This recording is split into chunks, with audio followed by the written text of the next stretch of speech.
우크라이나가 러시아군 점령지를 탈환하기 위한 대반격이 임박했다고 밝힌 가운데 승기의 향방이 미사일에 달렸다는 의견이 나오고 있습니다.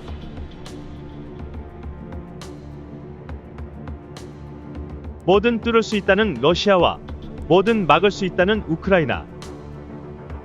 러시아군 최신의 극초음속 무기 킨잘의 명성은 앞서 우크라이나와의 두 차례 대결에서 모두 패배하면서 명성에 큰 타격을 입었죠. 우크라이나의 대공세를 앞둔 5월 초 러시아 국방부의 세르게이 쇼이구 장관은 미사일 생산량을 2배로 늘리라고 지시했는데요. 당시 영국 국방부는 러시아가 우크라이나 공세를 성공할 만큼의 충분한 군수품이 없다고도 했습니다. 러시아는 지난해 말부터 미사일 재고 고갈에 시달려왔습니다. 이 때문에 1980년대에 만들어진 미사일을 쓰기도 했는데요.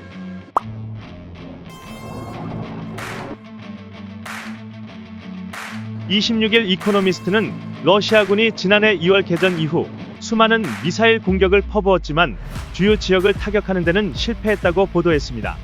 그동안 러시아는 서방의 방공망을 깨뜨리기 위해 극초음속 미사일을 꾸준히 개발해왔습니다.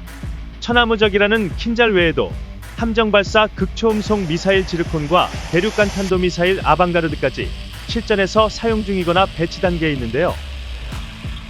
지난 5월 킨잘이 2차례 파괴되며 개전 2년 차에 접어든 지금도 러시아가 우크라이나 방공망을 파괴하기에는 역부족이라는 평가가 나오고 있습니다.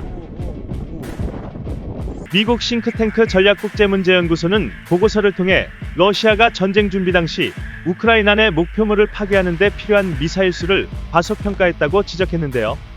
그나마 타격 성공 확률이 높은 민간시설로 목표를 변경하고 미사일 공습을 통해 우크라군의 사기약화 및 자원 고갈 등을 노리고 있지만 이마저도 여의치 않다는 분석입니다.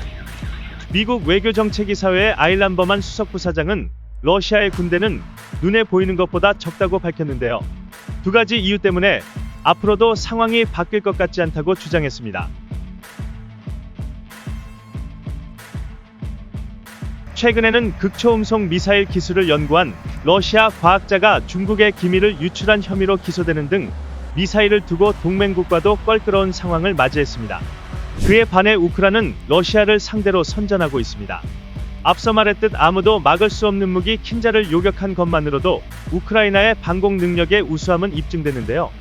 우크라이나군은 러시아군이 더 이상 대규모 공격 능력이 없고 방어만 할 것이라고 내다봤습니다. 안드리우 소우 국방정보국 대변인은 우크라이나 현지 TV를 통해 러시아가 전체 전선에서 수세라며 대규모 공격 행위를 반복할 자원이 없다고 주장했습니다. 또 러시아가 갖고 있는 칼리브르 순항 미사일 등 일부 미사일 보유량도 부족하다고 했는데요. 다만 러시아가 대공 미사일인 S-300만큼은 대량 보유하고 있어 당장은 강도 높은 공격을 지속할 수 있다고 했습니다. 이 같은 상황에서 우크라이나는 대표적인 정밀타격 공대지 미사일인 타우러스 미사일을 지원해달라고 독일 정부에 요청한 것으로 26일 알려졌는데요. 우크라이나가 타우러스 미사일까지 지원받게 될 경우 러시아에 대한 반격 수위도 높일 것으로 예상됩니다. 타우러스 미사일은 사정거리가 약 500km에 달하며 초저고도에서 마하 0.9속도로 비행하고 고도로 요새화된 지하 목표물을 공격하는 데 사용됩니다. 이에 앞서 영국은 사거리가 250km 이상인 스톰 섀도우 미사일을 우크라이나에 공급했는데요. 스톰 섀도우 미사일은 현재까지 미국이 우크라이나에 보낸 무기 중 최대 사정거리를 갖춘 하이마스의 80km와 비교하면 3배 이상입니다.